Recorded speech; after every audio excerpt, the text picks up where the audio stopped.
लाडक्या बहिणींचा लाडका भाऊ, भारत माता की. बोल सियापति रामचंद्र की, पवन सुत हनुमान की, उमापति महादेव की, बोलो जी भाई सब संतन की, सनातन धर्म की, गोमाता की, भारत माता की, छत्रपति शिवाजी महाराज की, धर्मवीर छत्रपति संभाजी महाराज की. नमः पार्वती पते हर हर. हिंदवी स्वराज्याचे सरसंस्थापक छत्रपती शिवरायांना मानाचा मुजरा करतो. भारतीय राज्यघटनेचे शिल्पकार भारतरत्न डॉक्टर बाबासाहेब आंबेडकर यांना मानवंदना अर्पित करतो. या देशामध्ये खऱ्या अर्थानं ज्यांनी सामाजिक सुधारणा केली ते महात्मा ज्योतिबा फुले, क्रांतिज्योती सावित्रीबाई फुले यांच्या चरणी देखील नतमस्तक होतो. आणि आजच्या या आपल्या सभेमध्ये मंचावर उपस्थित असलेले आपले कुंभमंत्री गिरीश महाजनजी, पर्यावरण मंत्री पंकजाताई मुंडे, भारतीताई पवार, आपल्या लोकप्रिय आमदार देवयानीताई फरांदे, सीमाताई हिरे, राहुलजी ढिकले, राहुलजी अहेर, श्री विजय चौधरी, सुनीलजी केदार, बबनरावजी घोलप, बाळासाहेब सानप, अपूर्व हिरे, रवीजी अनासपुरे, लक्ष्मण सावजी, अजित चव्हाण, प्रदीप पेशकर, यतीन कदम, आशिष नाहर, सुनील बच्छाव, गिरीश पालवे, विजय साने, रश्मिताई हिरे, सुनील देसाई, श्याम बडोदे, मंचावर उपस्थित असलेले सर्व मान्यवर, आपले सर्व उमेदवार आणि या ठिकाणी उपस्थित असलेल्या माझ्या सर्व लाडक्या बहिणींनो आणि तितक्याच लाडक्या भावांनो, आज नाशिकमध्ये आल्यानंतर सर्वात पहिल्यांदा प्रभू श्रीरामाला मी नमन करतो. रामाय रामभद्राय रामचंद्राय वेदसे रघुनाथाय नाथाय सीताया पते नमः अशा प्रभू श्रीरामाच्या चरणी या ठिकाणी मी नतमस्तक होतो. मी प्रभू श्रीरामचंद्रांना वंदन करतोय, पण काल परवा दोन भाऊ येऊन गेले, नाशिकमध्ये आले, पण रामाची आठवणच झाली नाही.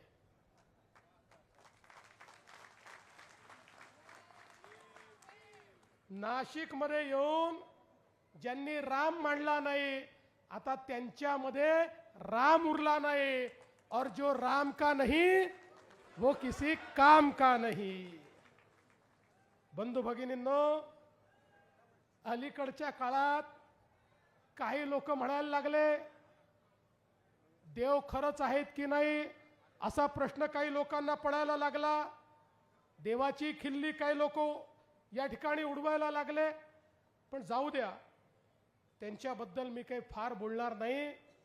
मी एवढंच सांगू इच्छितो की या नाशिक शहरामध्ये खऱ्या अर्थानं जो काही विकास झाला आणि जो काही विकास होणार आहे त्याची क्षमता जर कोणामध्ये असेल तर ती भारतीय जनता पक्षामध्ये आहे.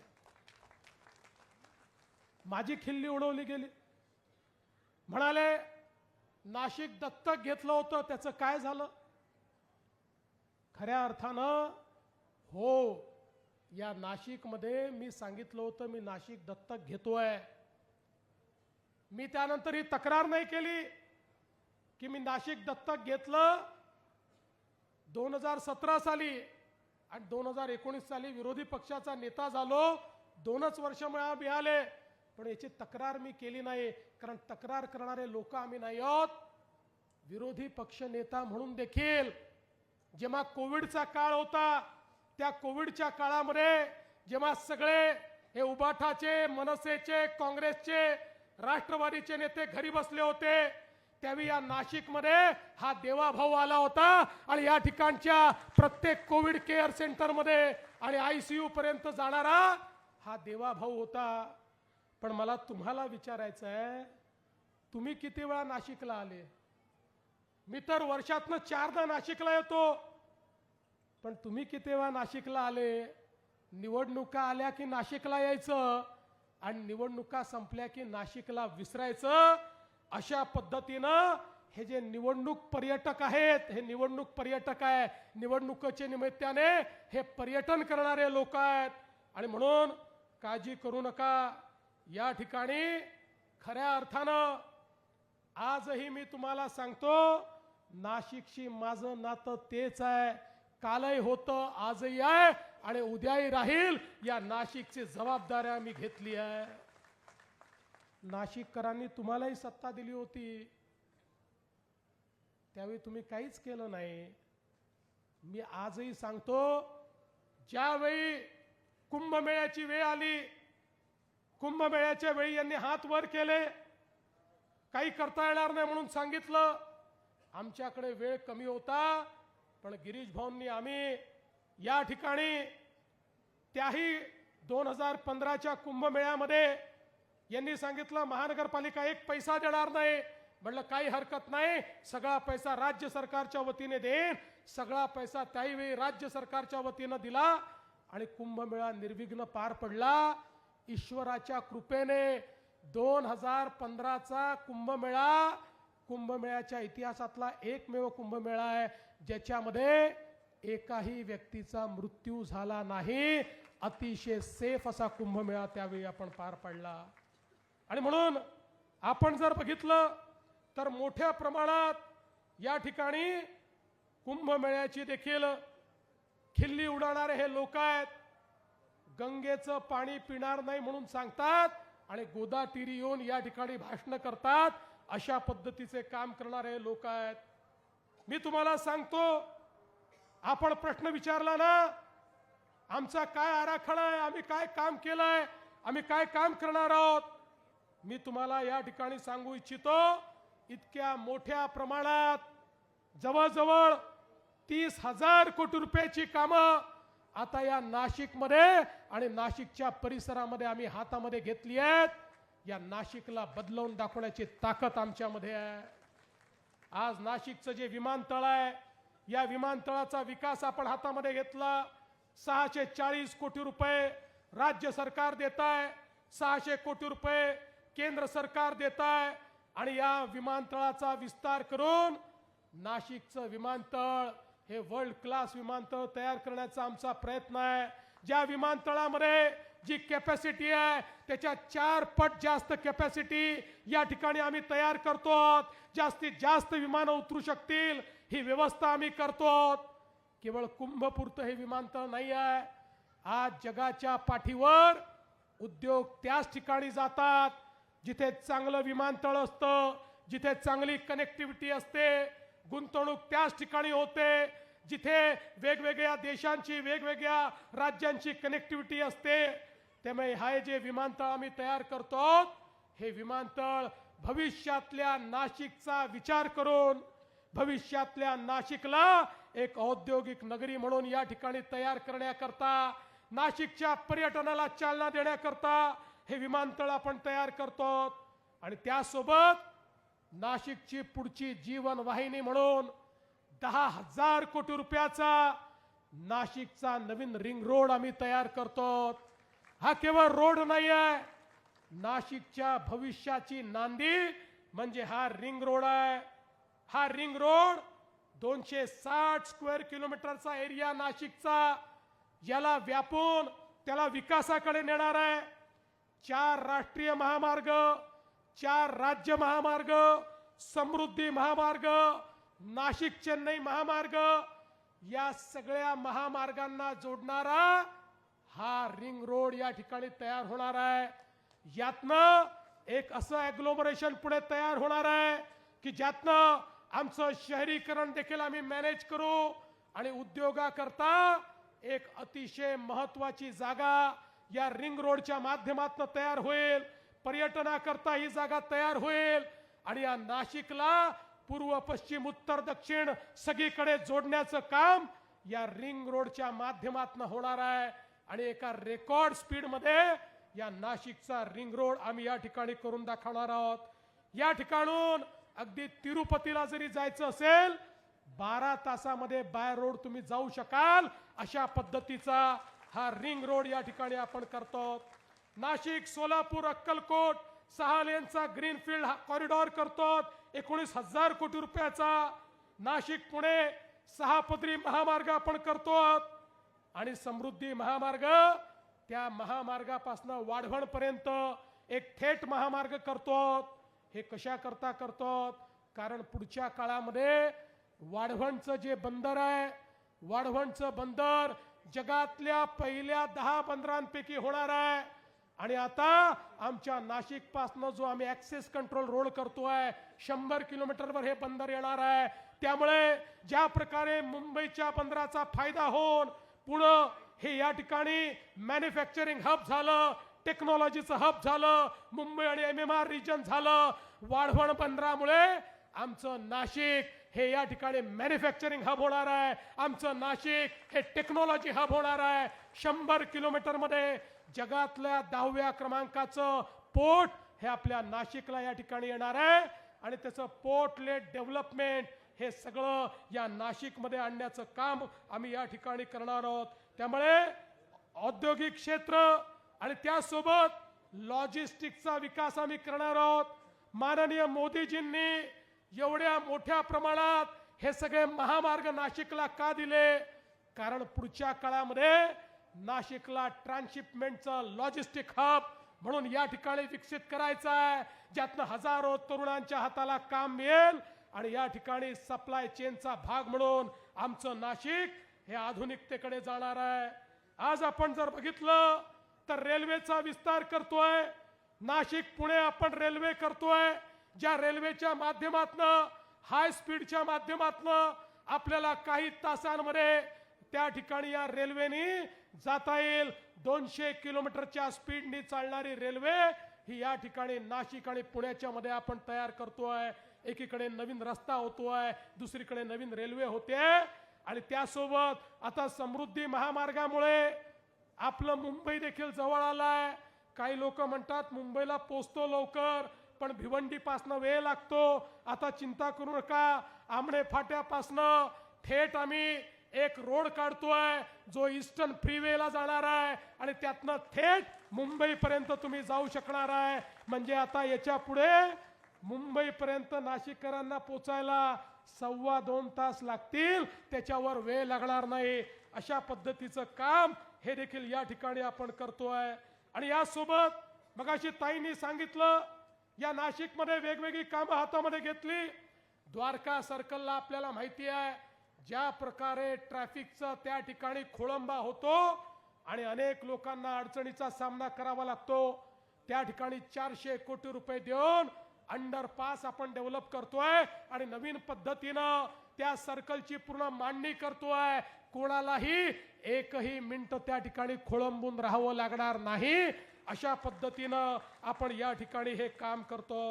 एवढंच नाही तर आपल्याला माहिती आहे आता गिरीश भाऊंनी सांगितलं आपल्या नाशिक मधले रस्ते हे चांगले करायला हातात घेतले आणि मग लक्षात आलं डांबरी रस्ते म्हणजे दरवर्षी तेच रस्ते त्याच्यावरचे खड्डे पाऊस पडला म्हणून खड्डे आणि म्हणून निर्णय केला 60 पेक्षा जास्त नाशिक मधले रस्ते याला आम्ही व्हाईट टॉपिंग करणार आहोत कॉन्क्रिटीकरण त्याचं करणार आहोत. 2100 कोटी रुपयाला दिले आहेत.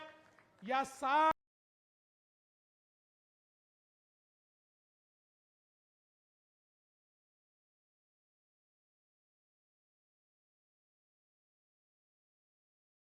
नाही 80% ट्रॅफिकला कुठल्याही या ठिकाणी खड्ड्यांचा सामना करावा लागणार नाही. 24/7 या ठिकाणी पिण्याच्या पाण्याची योजना करायची आहे. गंगापूर धरणातनं पाईपलाईन 35 वर्ष जुनी आहे त्याला नवीन पाईपलाईन देऊन त्या ठिकाणी त्याची दुरुस्ती करून आणि त्या ठिकाणी नवीन पाईपलाईनचं काम 70% आपण पूर्ण केलंय आणि या माध्यमातनं मोठ्या प्रमाणात पिण्याचं पाणी आणण्याचं काम आपण करतो आहोत आणि जास्त दाबाने ते पाणी आणण्याचं काम करतो. पुढच्या काळामध्ये नाशिकच्या सगळ्या भागामध्ये प्रत्येकाच्या घरामध्ये प्रेशरनी पाणी द्यायचं हा प्रयत्न आपला आहे, त्याकरता ही सगळी कारवाई आपण हातामध्ये घेतली आहे. आज आपण बघा मुकणे धरणातून जलशुद्धीकरणाचा प्रकल्प आपण हातात घेतला. 25 वर्षाचं पुढच्या 25 वर्षाचं नियोजन केलंय. 1 वर्षात काम पूर्ण करणार आहोत आणि या माध्यमातनं आता या ठिकाणी 47 वेगवेगळ्या टाक्यांच्या माध्यमातनं या ठिकाणी पाणी देण्याचं काम आपण करणार आहोत आणि सगळ्यांना पाणी मिळालं पाहिजे असा प्रयत्न आहे. गोदावरी स्वच्छ करण्याकरता आपण त्या ठिकाणी 1000 कोटी रुपयाची गुंतवणूक केली. दुसऱ्या टप्प्यामध्ये अजून 1500 कोटीची गुंतवणूक आहे.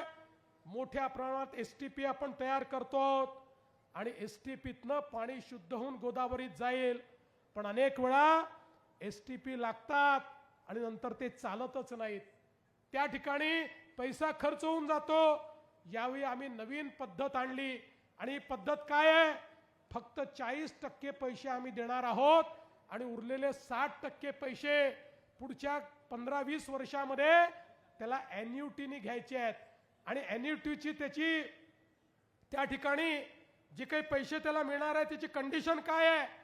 त्याची कंडिशन अशी आहे, दर 3 महिन्यांनी आपली नाशिक महानगरपालिका गोदावरीची वॉटर क्वालिटी टेस्टिंग करेल आणि जर वॉटर क्वालिटी सांगितल्याप्रमाणे असेल तरच त्याला पैसे मिळतील, नाहीतर पैसे मिळणार नाही. त्यामुळे राज ठाकरेजी, तुम्ही म्हणालात गंगेचं पाणी पिण्यालायक नाही, गोदावरीचं पाणी आंघोळी लायक देखील करू, पिण्यालायक देखील करू, तुम्हाला गोदावरीत येऊन डुबकी मारता येईल अशा पद्धतीचं या गोदावरीचं काम आम्ही या ठिकाणी हातामध्ये घेतलेलं आहे. दोन्ही बाजूला जे काही सिवरेज आहे त्याच्या संदर्भात आपण कारवाई करतो आणि हे करण्याकरता नाशिक महानगरपालिका ही देशातली पहिली अशी महानगरपालिका ठरली की ज्याने ग्रीन बॉन्ड्स काढले आणि ग्रीन बॉन्डच्या माध्यमातून आपल्या मोदीजींनी सांगितलं होतं जी महानगरपालिका ग्रीन बॉन्ड काढेल त्याला आम्ही अनुदान देऊ. त्या अनुदानाच्या माध्यमातून त्याच्या बॉन्डवर त्याला जेवढा इंटरेस्ट द्यावा लागतो तो सगळा इंटरेस्ट केंद्र सरकारच्या पैशातनं जाईल आणि मोफत बिनव्याजी अशा प्रकारचे पैसे मिळतील. या योजनेतला पहिला बॉन्ड माझ्याच हाताने नाशिक महानगरपालिकेने काढला आणि 200 कोटी रुपये मागितले होते, ओव्हर सबस्क्राईब झाला, 1000 कोटी रुपये द्यायला लोक तयार झाले. अशा पद्धतीनं हा ग्रीन बॉन्ड या ठिकाणी लावला. आपले गिरीश भाऊ सांगत होते कशा प्रकारे या नाशिकमध्ये गुन्हेगाराची कंबर आम्ही तोडली, या नाशिकच्या गुन्हेगारांमध्ये दहशत पैदा केली. नाशिकमध्ये गुन्हेगारांचं नाही, कायद्याचं राज्य आज चालतंय. कोणाची हिम्मत नाही आहे आणि कोणी हिम्मत केली तर त्याचं कंबरडं मोडल्याशिवाय राहणार नाही. हे देखील आम्ही केलंय. पण याच्या सोबत आता नाशिकमध्ये 4000 कॅमेरे आम्ही लावतो आणि हे कॅमेरे म्हणजे शंकराचा तिसरा डोळा आहे. लक्षात ठेवा, या कॅमेऱ्याला आर्टिफिशियल इंटेलिजन्सची जोड लावली आहे. नाशिक मधलं या ठिकाणी प्रत्येक गुंडाची मुवमेंट आम्ही कॅप्चर करणार आहोत. नाशिकमध्ये काही घडलं तरी आमचा डोळा त्या ठिकाणी असणार आहे. याच्यामध्ये फेस रिकग्निशन देखील आहे, याच्यामध्ये बॅग रिकग्निशन देखील आहे, याच्यामध्ये नंबर प्लेट रिकग्निशन देखील आहे. सगळ्या प्रकारे आता नाशिकमध्ये कोणी बदमाशी करणार नाही याच्यावर नजर ठेवण्याकरता पोलिसांना आपण या ठिकाणी तिसरा डोळा दिलेला आहे. आणि त्यासोबत नाशिक महानगरपालिकेचं स्वतःचं फायबर ऑप्टिक टाकून एक प्रकारे नाशिकला स्मार्ट आणि सेफ सिटीमध्ये कन्व्हर्ट करण्याचं काम हे आपल्या राज्य सरकारच्या माध्यमातून या ठिकाणी करतो.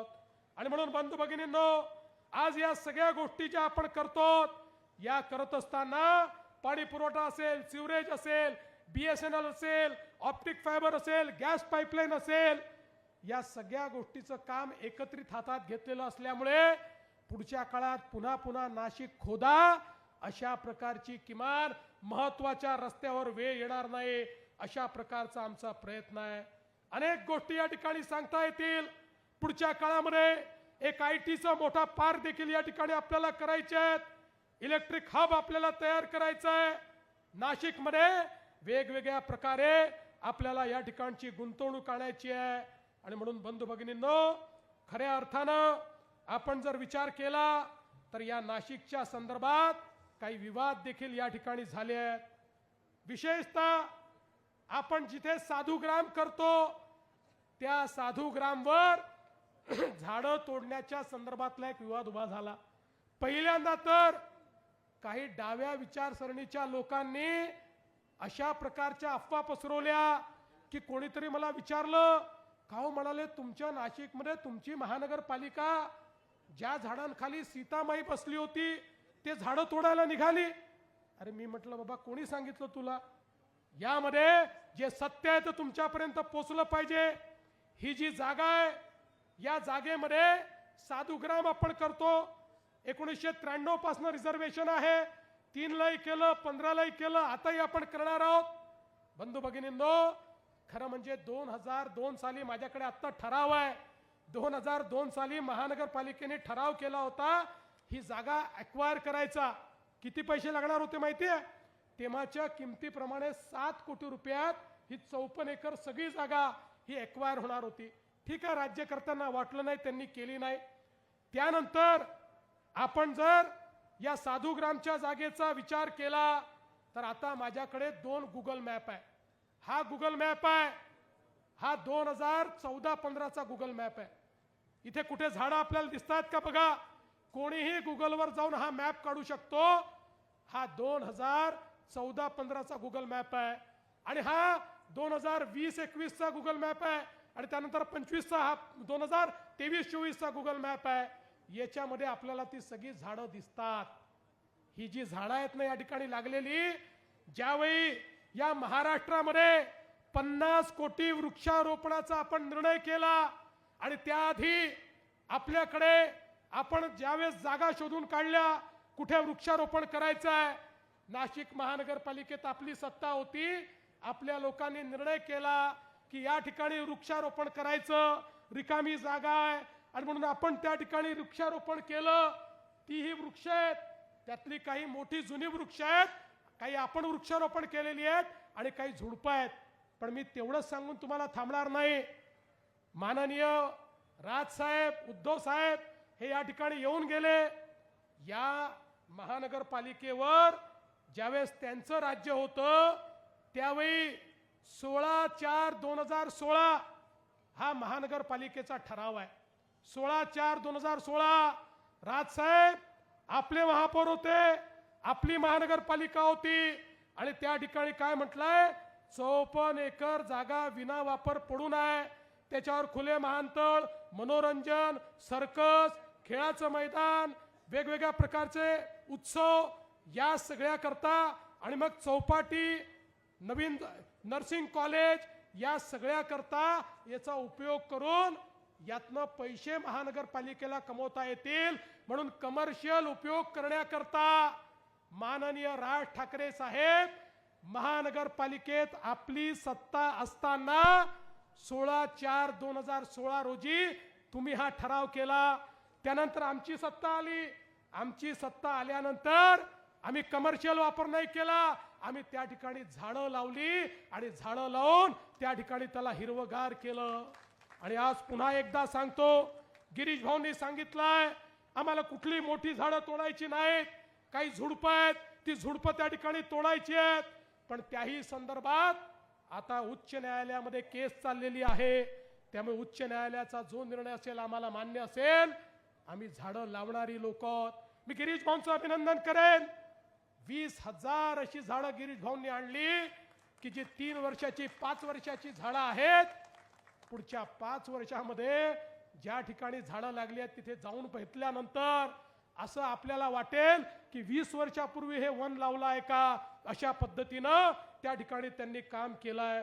आणि म्हणून कुंभमेळा तर करायचा आहे, पण या ठिकाणी हे जे डावे लोक आले आहेत हे जे लोक या ठिकाणी सांगतात की साधू येऊन या ठिकाणी चिली मोडतात, त्यांना आमच्या धर्माबद्दल माहिती नाही, त्यांना आमच्या संस्कृतीबद्दल माहिती नाही, त्यांना सनातन बद्दल माहिती नाही, त्यांना हे माहिती नाही. अरे अनादी काळापासनं या नाशिकच्या तीरावर या ठिकाणी कुंभमेळा होतो. हा कुंभमेळा हा केवळ काही लोकांचा उत्सव नाही आहे. हा कुंभमेळा संस्कृतीचं दर्शन आहे. जी संस्कृती अति प्राचीन अशा प्रकारची संस्कृती आहे, त्याची प्राचीन संस्कृतीचं दर्शन म्हणजे कुंभमेळा आहे. आणि तुमच्यासारखे किती लोक आले तरी हा कुंभमेळा बंद पडणार नाही. अरे औरंगजेबाने प्रयत्न करून पाहिला, तो कुंभमेळा बंद करू शकला नाही. आणि आता कोणत्या औलादी आल्या त्या सांगतात अकबराने कुंभमेळा सुरू केला. त्या औलादींना सांगतो, अरे जेव्हा अकबराच्या बापाचा बाप बापाचा बाप बापाचा बापही पैदा झाला नव्हता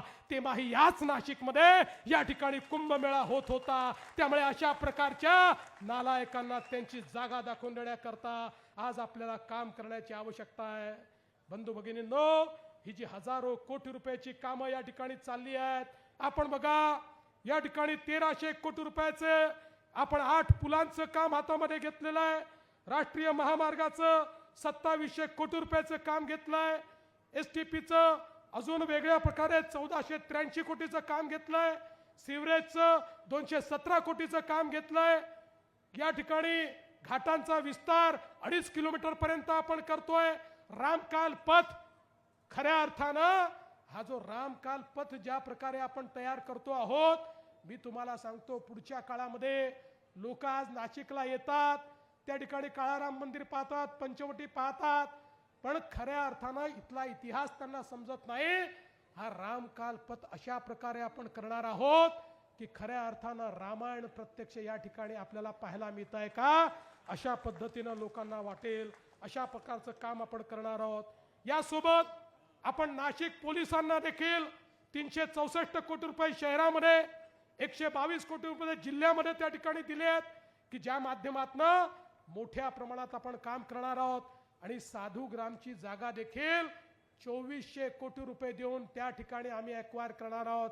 आणि आज तुम्हाला शब्द देऊन जातो, या जागेचा आम्हाला कमर्शियल उपयोग करायचा नाही, ही जागा आम्ही खुलीच ठेवणार आहोत. या ठिकाणी ही जागा एक प्रकारे लंग म्हणून या ठिकाणी आम्ही करू, अशा पद्धतीचा आपण एक निर्णय घेतलाय. आणि त्यासोबत महावितरणच्या माध्यमातून या नाशिकमध्ये विजेचं नवीन नेटवर्क तयार करण्याकरता आपण 814 कोटी दिले आहेत. आणि या ठिकाणी नवीन सबस्टेशन करण्याकरता 900 कोटी रुपये दिले आहेत. पुढच्या 25 वर्षात या नाशिकच्या परिसरामध्ये जे उद्योग येणार आहेत त्या उद्योगांकरता हे इन्फ्रास्ट्रक्चर कामात येणार आहेत. आणि मग काल सांगितलं की कोणती गुंतवणूक आली, आम्हाला विचारलं, यादीच घेऊन आलो आहे, मी मोकळा येत नाही. या ठिकाणी आपल्या सरकारच्या माध्यमातून या नाशिकमध्ये जिंदालची गुंतवणूक आम्ही आणली 12,500 कोटी रुपये. या ठिकाणी रिलायन्सची गुंतवणूक आणली 5,000 कोटी रुपये. महिंद्रा अँड महिंद्राची गुंतवणूक आणली इलेक्ट्रिक व्हेकल मध्ये 5,000 कोटी रुपये. एकटा महिंद्रा अँड महिंद्रा 10,000 लोकांना या ठिकाणी रोजगार देणार आहे. क्रॉम्प्टन ग्रीव्हिसची आम्ही गुंतवणूक आणली 1,155 कोटी रुपये.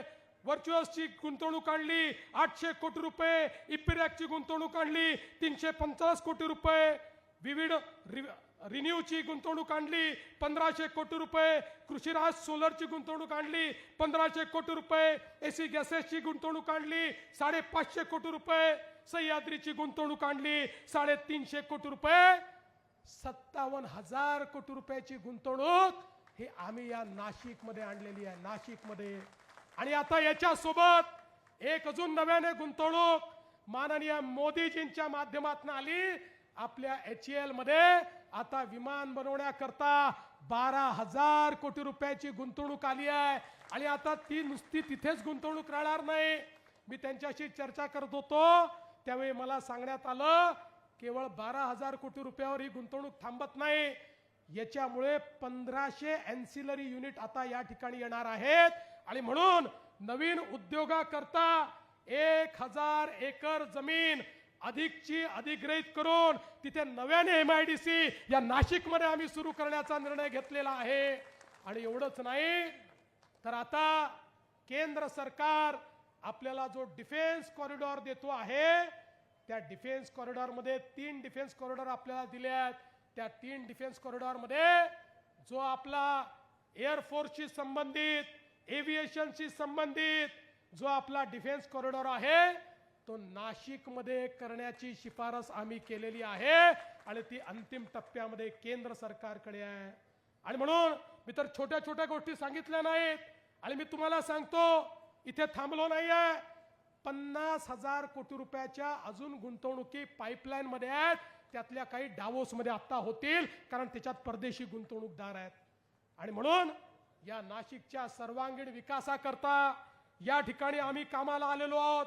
नाशिक हे कालही आमचं होतं, आजही आमचं, उद्याही आमचं राहणार आहे.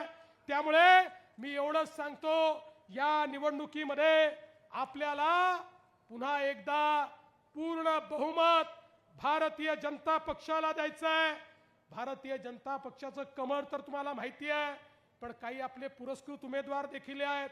या ठिकाणी भाग्यश्री ढोमणे प्रभाग 25 ढोमसे प्रभाग 25 कब्बशी त्यांना मिळालेली आहे. पुण्यवती पवार यांना कपाट मिळालेला आहे आणि त्यासोबत प्रकाश अमृतकर यांना गॅस सिलेंडर मिळालेला आहे. यांना देखील आपल्याला निवडून द्यायचं आहे. आणि म्हणून बंधू भगिनींनो, एक आधुनिक नाशिकचं स्वप्न बघितलेलं आहे आणि स्वप्न हवेत नाही आहे. आम्ही ब्ल्यूप्रिंट दाखवणारे लोक नाही आहोत, आम्ही प्रत्यक्ष काम करणारे लोक आहोत. हे जे 25,000 कोटी रुपये मी सांगितले त्याची गुंतवणूक सुरू झालेली आहे. नाशिक बदलतंय. पुढच्या काळामध्ये एक आधुनिक नाशिक हे आम्ही तयार करू, ज्या नाशिकमध्ये आधुनिकताही असेल आणि ज्या नाशिकमध्ये संस्कृती देखील असेल, सांस्कृतिक राजधानी आणि या ठिकाणी मॅन्युफॅक्चरिंगची राजधानी, अशा प्रकारचं नाशिक आपल्याला तयार करायचं आहे. आम्ही जे सांगतो ते करणारे लोक आहोत. बंधू भगिनींनो, आपल्याला कल्पना आहे मागच्या विधानसभेच्या निवडणुकीमध्ये प्रचंड मोठा आपण यश आम्हाला दिलं. या ठिकाणी रेकॉर्ड तोड अशा जागा दिल्या. त्या जागा मिळाल्यानंतर काही लोक म्हणायला लागले, आता बघा भाजपवाल्यांना इतक्या जागा मिळाल्या की पहिलं काम काय करतील, लाडकी बहीण योजना बंद करतील. 1 वर्ष होऊन गेलं, लाडकी बहीण योजना बंद झाली नाही. लाडक्या बहिणींनो लक्षात ठेवा, जोपर्यंत तुमचा देवा भाऊ मुख्यमंत्री आहे, लाडकी बहीण योजना बंद होणार नाही. पण मी माझ्या सगळ्या आमदारांना, गिरीश भाऊंना सांगू इच्छितो, आता माझ्या लाडक्या बहिणींना केवळ लाडकी बहीण ठेवायचं नाही आहे. आता ही महानगरपालिका निवडून येणार आहे. सगळे नगरसेवक, महापौर, आमदार, तुम्हाला मी या ठिकाणी एक टास्क देऊन जातोय. आता माझ्या लाडक्या बहिणींना केवळ लाडकी बहीण ठेवायचं नाही, माझ्या लाडक्या बहिणींना आता लखपती दीदी करायचं आहे. लखपती दीदी. मोदी साहेबांनी लखपती दीदीचा कार्यक्रम दिलाय. आणि तुमच्या माहिती करता सांगतो बहिणींनो, 50 लाख बहिणी लखपती दीदी झाल्या. पुढच्या 4 महिन्यात 1 कोटीपर्यंत आकडा पोहोचणार आहे. आणि म्हणून आता मी नाशिकला आलो, महापौरांना, नगरसेवकांना, आमदारांना त्यांनी किती रस्ते केले विचारणार नाही, ती माहिती मला असतेच. मी त्यांना विचारणार आहे, माझ्या किती लाडक्या बहिणींना तुम्ही लखपती दीदी केलं, आणि जो चांगलं काम करेल त्यालाच पुढचे महानगरपालिकेत पद मी देणार आहे. त्यामुळे माझ्या लाडक्या बहिणींना लखपती दीदी करायचं आहे. आणि म्हणून बंधू भगिनींनो, 15 तारखेला त्या ठिकाणी आपण मतदान केंद्रावर जा. प्रत्येकाला 4 मतं द्यायची आहेत. इकडचा तिकडचा विचार करू नका. 4 कमळं दाबा. 3 ठिकाणी वेगळे चिन्ह आहेत, तेवढे ती चिन्ह लक्षात ठेवा. बाकी ठिकाणी गेल्यानंतर माणूस कोण आहे बघू नका, तो कसा दिसतो बघू नका, स्मार्ट आहे का, केस कमी आहेत बघू नका. फक्त कमळ बघा. कमळ आपला उमेदवार आहे. कमळाचं बटन दाबा आणि बाहेर या. 16 तारखेला मतदान झाल्यानंतर, 15 तारखेला मतदान झाल्यानंतर 16 तारखेला रिझल्ट येईल. 15 तारखेला कमळाची काळजी तुम्ही घ्या. 16 तारखेपासनं पुढचे 5 वर्ष तुमची काळजी आम्ही घेऊ, हा विश्वास तुम्हाला देतो आणि माझं बोलणं संपवतो. धन्यवाद. जय हिंद, जय महाराष्ट्र, जय श्रीराम. धन्यवाद. देश विदेशातील प्रत्येक घडामोडींचे लाईव्ह अपडेट मिळवण्यासाठी आता साम टीव्हीच्या सर्व सोशल मीडिया प्लॅटफॉर्मला लाईक, फॉलो आणि सबस्क्राईब करा. तसंच सर्व नोटिफिकेशनसाठी बेल आयकॉन प्रेस करायला विसरू नका.